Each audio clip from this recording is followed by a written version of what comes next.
Now the place too hot. Yeah, man. Tonight we forgot feel. Yeah, man. You get to me and say, yo, matter of fact, yo, me not even know when me a pre, you know, cause me don't show you say, yo, time right now, you know, big man.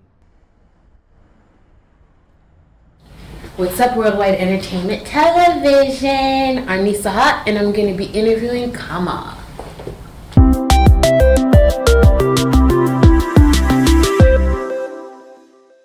Worldwide Entertainment, we've got Kama with us. Hey, Kama, what's going on? What's poppin'? Nothing much. So it used to be called Kamikaze. Yeah. Do you want to start off by letting us know how come you decided on the name change? Because I'm Rastafari, you know. I'm like born Rasta still, but I just took on my Nazarene ball. So it's not just about 6 years now. So, you know, Kamikaze is kind of conflicting with that. You know what I mean? When I was Kamikaze, I was like gang banging and, you know, doing a lot of stuff like that where I'm no longer involved in. So, you know? And then the girls them start calling me Kama, so you can't fight the woman then, you know what I mean? Okay. Alright, so talking about your past life, where are you from? What neighborhood are you from? Vaughan Road, Oakwood. Eglinton, West Vaughan Road, Oakwood.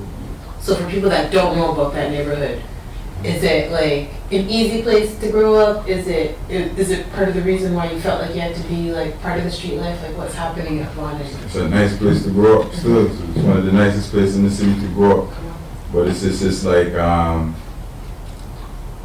I call it, it's like a crossroads, it's like a Wild West. You ever watch a cowboy movie and where all the bad man them ride in? You know what I'm saying? The place where they go drink and they go get pussy and they go get high and they go, that's how Vaughan Road is, right?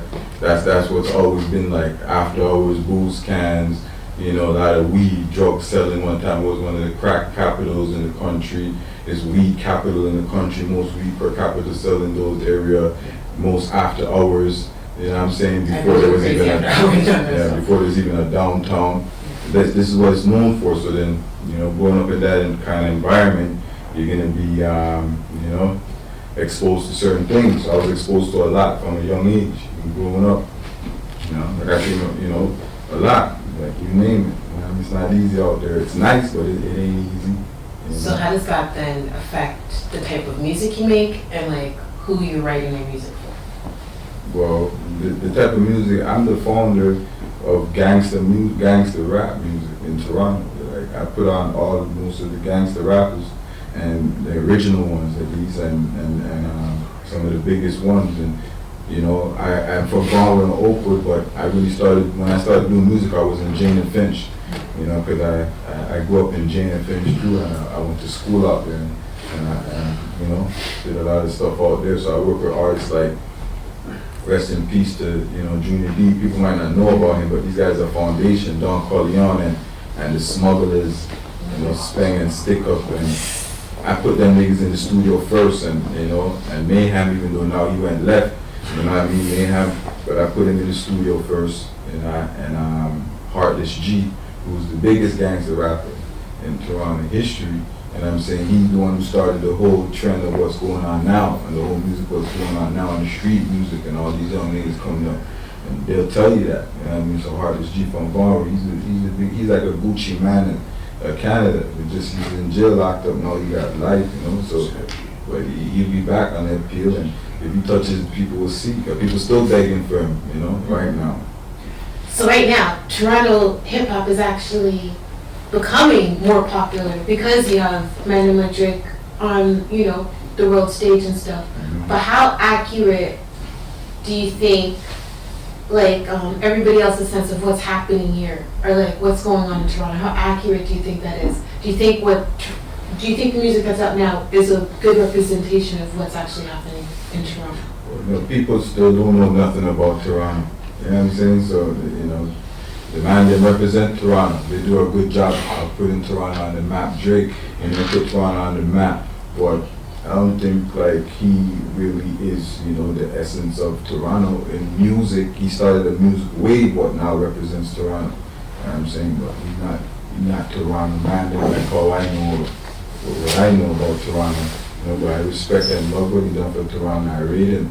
You know what I'm saying? And now Toronto has a sound and a wave with the young niggas, but there's more younger niggas that's coming out now that's more authentic, you know, that I read.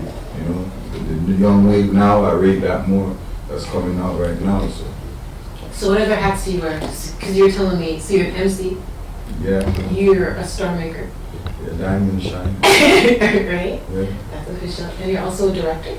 Yeah, I always was into film. Like, people think I'm into music and all that, but my company is Easy Mac, and the slogan is, you know, we making music, money, sport, fashion, film, and TV look easy. You know, so film's always been one of my favorite things, writing and, you know, directing and putting together projects and stuff. That's always been one of my favorite things, even on par with music. But I just started taking it on serious the last, maybe like a long time ago. I've been behind the scenes. But my first directorial debuts, I did 2 videos back in like 2007 and 8. Both of them hit like World Star, and then they hit over 100,000 spins very fast.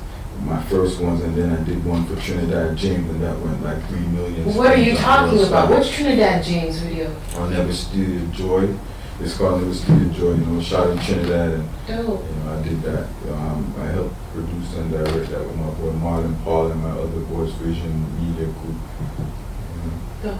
Yeah. So what do you have coming up? What should we look out for? Look out for my web series called You Aint No Killa. It's called Yang called You Aint No Killa. Oh, really?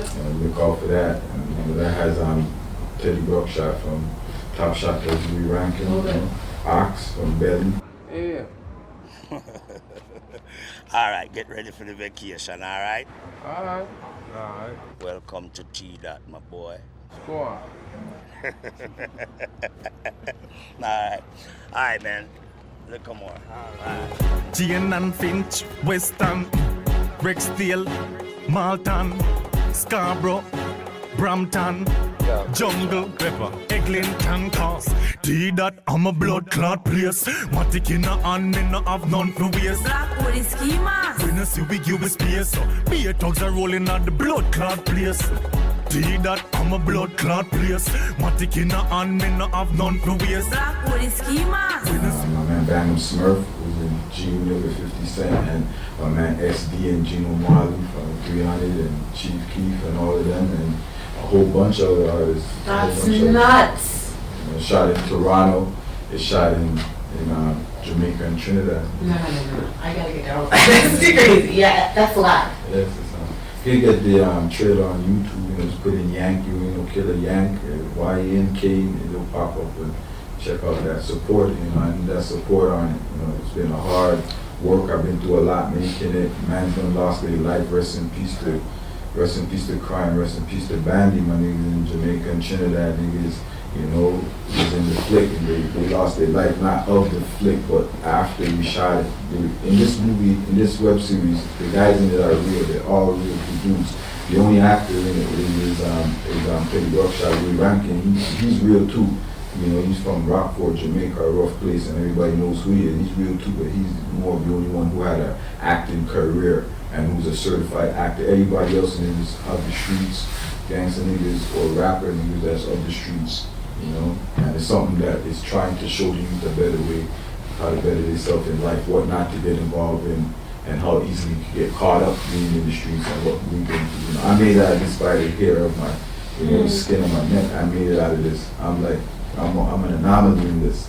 For the path that I took and the shit that I've been through, seen and all, where I walked and been through, it's like I just had an angel. God protect me. Everyone says that God has you there for a reason and saves you and protects you. Because you're there for a reason to do certain things. Because I lost my life many times. I nearly lost my life, you know. So I give thanks and praise. You know? So what about music? Is there anything, like you're working on any album or anything coming up? Yeah, I got a new project coming. I'm trying to focus on my artists. I got a lot of artists. It's the young people's time, and I'm trying to focus on them, right, and put them on. But I'm doing a couple of projects because I know when I do my work, I get a lot of feedback and I get a lot of hustle. It will help them and help me rebrand my whole label, you know, because it was Easy Night Records was my company, but now it's Easy Money. It's still Easy M now. It's Easy Money is the movement, and I got a project called Mr. YYZ, you know, coming out, and a few mixtapes. But I'm focusing on my artists, the KG5 in London, and Lynch, and my man Jedi Cash out of Toronto, you know what I'm saying, Mackie B, you know, I go to Jamaica and I'm focusing on my hood, and I got a lot of young artists coming out of my hood, you know, from Vaughan Road, you know what I mean, and this is what I'm focusing on right now. So I'm gonna get you to share like a little bit of game. So right now, everything is completely saturated, right? How do you make sure that your artists rise above the noise that we actually hear from them? Well, you see, now the game kind of changed, so you gotta just do the music and it's gotta be passion. You know, you can't have the wrong thing, like people always think like this, like money and a way out and an easy way to get out and things, but if you're not passionate about something and take it as a craft and love what you do, it's not gonna transcend over to the people or to the audience, so you gotta be passionate about it. But it's not only about the music now, it's about lifestyle. It's about brand, it's about lifestyle, it's about doing something different, you know what I mean? Like, me now, why I'm doing the web series and the movie and this stuff like that, because it gives me a higher platform, different. Just like other people, they use the social media and those stuff as a different platform. That's their platform that helps them elevate their music career. So that's what it is now. It's more about the lifestyle, the vision, and other stuff you're doing in the lifestyle and branding that's gonna attract people to your stuff, you know what I mean?